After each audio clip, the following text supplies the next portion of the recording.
Well, I hope this podcast finds you in good spirits. Today is what, February the 6th, and we're going to end up meeting up here in a couple of hours. So I wanted to at least get a couple of things off my chest before. First, I'd like to thank everybody, all the people who are participating in the protest and understand what this protest means. It means a lot to even drivers who don't support it. This protest means a lot because it shows riders as well as corporations, shareholders, anybody watching.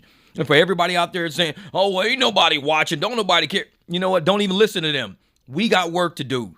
A lot of naysayers out there, a lot of negative energy that don't appreciate the fact that we're trying to get them a better crop.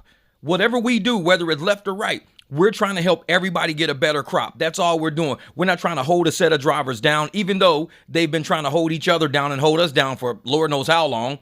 But we're doing this for everybody. So I'd like to first just thank y'all for posting on Facebook, sharing these videos of the professor, of me, of other channels like Rideshare Trickster, everybody out there who's supporting this protest, and you guys are sharing the videos to say, this is a solid movement. This is what we're doing. Even though people out there don't support what we're doing, don't worry about them. We cannot worry about the small potatoes.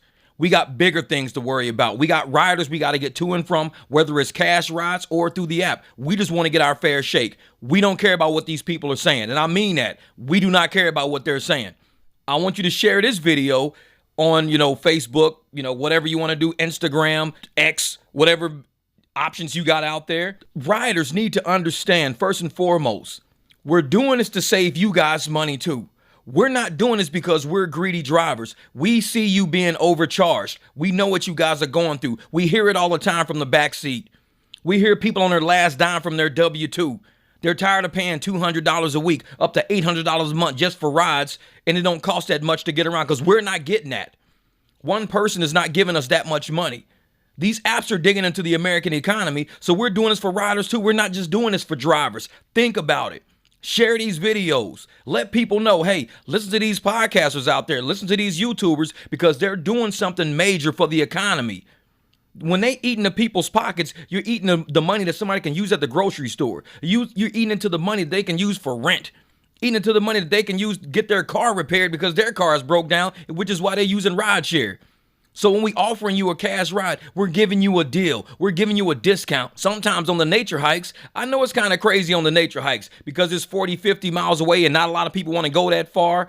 Even the pigeons don't want to go that far sometimes. So it's hard to get a ride for that. So when somebody offers you a deal for that, trust me, it's to keep this business going. It's to keep us being on the road to be sure that we can get you that far. We're not relying on the apps as much as we used to. The apps are taking too much money from us. That's what we've been talking about for the longest. We're sitting here seeing the apps get bigger, expand more, do more things to their platform, but the main tools, the drivers, the main tools are getting overshadowed. We're not getting a cut of the profits. We're not getting a cut of the money. Shareholders are eating right. The elites in America and the elites who are invested in this corporation all over the world, all these elites are eating on the backs of drivers. We live next door to y'all. We live down the street from y'all.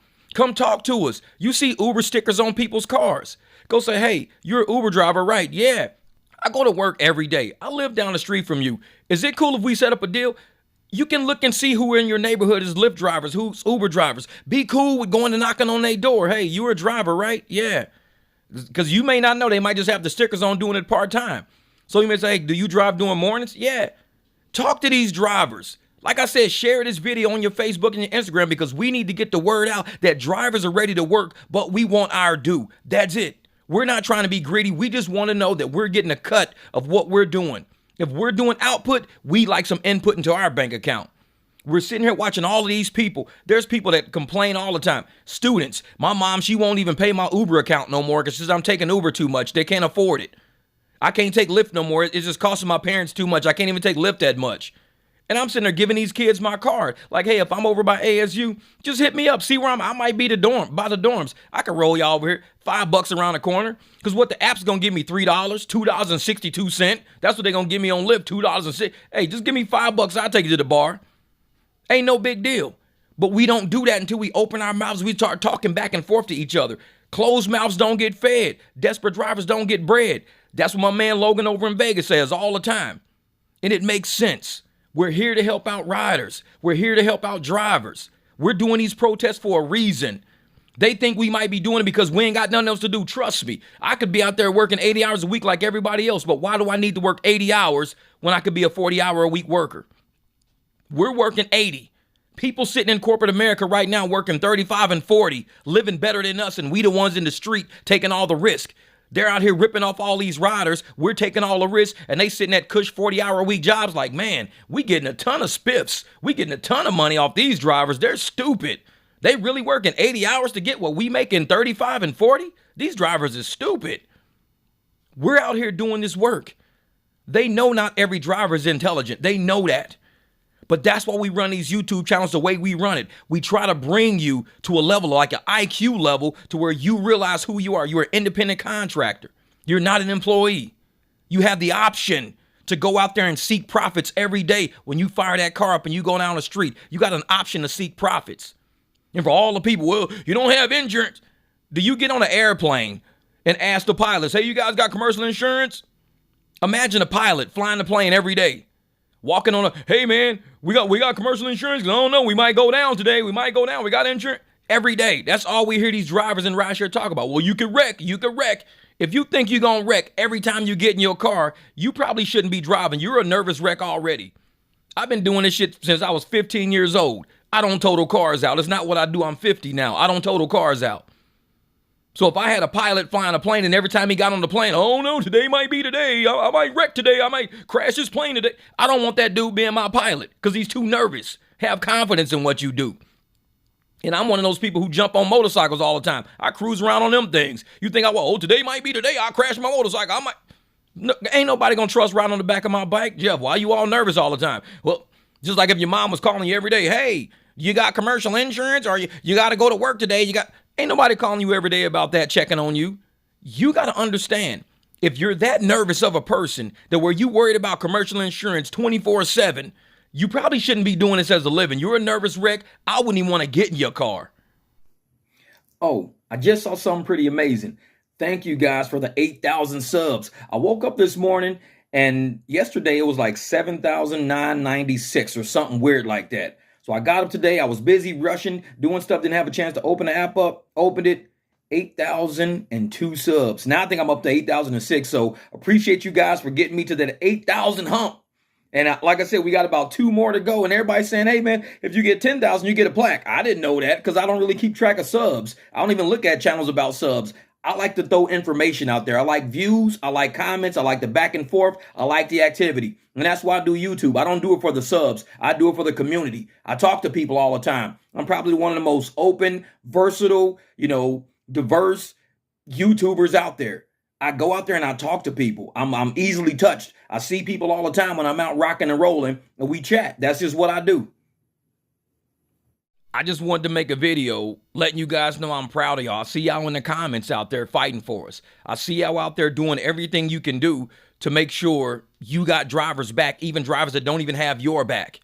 I see y'all in comments. A lot of us YouTubers and podcasters, we see you guys out there supporting the movement that was started by the professor. Check on this channel every once in a while just to make sure, he don't have something else lined up for the future. Because this ain't just a one-of-one protest. This will keep rolling. We will keep standing up for drivers until these people start listening. If we got to keep doing cash rides and converting riders, we'll keep converting riders. Because there's going to be some point when the apps are going to realize a lot of riders ain't using the apps no more. This guy used to do a ride every morning. We don't see him no more. Oh, this guy used to do, a ride every Saturday when he flew into town. We don't see him anymore. We're converting people to a smarter way of doing logistics, a way that can save them some money, make us more money. If they don't like it, they don't like it. And like anybody out there, if you want to learn, honestly, if you want to learn how to do private ride as a true business, as a LLC, the professor has a course on his channel. I bought the course last year. And I'd like to thank him because I appreciate what he did on one of my live streams. If y'all don't get on my live streams, y'all missing out. He jumped on one of my live streams once and he donated 10 free courses to whoever was on the live stream at that time. That's what we do on these live streams. Like the videos, I don't really interact with people. I just make the videos. But on the live streams, that's where we get it in. You missing real-time opportunities when you guys are missing live streams. And I can't sit there for 4 hours. Ain't nobody asked you to sit there for 4 hours. People pop in and pop out of my live streams all the time. But when we get on these live streams, there's opportunities popping up. And the professor gave everybody on my live stream that day a great opportunity to look at his private ride course, know how to develop an LLC, know how to market yourself, know how to go and get rides. Like I said, it's information that's invaluable. You can use that information to create your own side business, to maybe start a small fleet business. I'm just out there doing it. I've always been that way. But he's a guy who says, I'm going to take this to another level, to an LLC level, and I'm going to help people create businesses if this is what they want to do. His course will help you do that. If you don't want to buy his course, don't buy it. If you just want to keep doing it the way I do it, knock yourself out. But there's always another way that you can level up your game. You might want to get involved in like a daycare or another company that might need an LLC to do the business for them. The way we do it, we just do spot rides all the time. Been doing it since I was 15 years old, since I bought my first car. And I'm sitting there like, we can elevate this game to something completely different, to where the apps won't be able to beat us down like pigeons and slaves all day. We can get off the plantation completely, doing an LLC, our own private rides. The opportunity is out there. But are you willing to invest into your own future, or are you waiting on a handout? And I'm glad the professor gave that handout on the channel. I'm glad he gave that just to show people he does have a heart for what's going on, and he does have a heart for those that are supporting what he started. I appreciate that. But if you don't want to invest in your own future and go there, like I said, he didn't give me a free course. I bought it, but I want to invest in myself. I want to help support him and what he was doing. I bought the course because I'm a believer in that. I don't mind investing money. I'm not looking for no free handout. And I'm glad that there's a course out there willing to take somebody to say, I'm at a block. I'm tired of taking these stupid rides for $2, $3, $7. What can I do to expand? You can go to college, spend $200,000 on a 4-year program, get out making $40,000 a year. Or you can go buy you a course, $50. You make $50 on your first ride doing your private ride. You just made your return on your investment in one course, and guess what? It's going to keep helping you build and helping you build and helping you build. You learn how to design websites. You learn how to get all your shit up and running. You do one initial investment, trust me. I think on my first ride, my first cash ride that I ever did was probably $50. But I've got videos showing me do $100 cash rides, $200 cash rides. I've done them. But if you're telling me for $50, I'm going to gain some knowledge that I can sit down and always go back to that database of knowledge and extract more information to keep building my business, building myself, sign me up. Instead, you got people out there investing in the college programs, $100,000 in debt, $200,000 in debt, and they worse off than what we are. They made a major investment. They not getting nothing on it. Professor's course, $50. I guarantee you get your money back within the first day you start taking private rides. I guarantee you get your money back.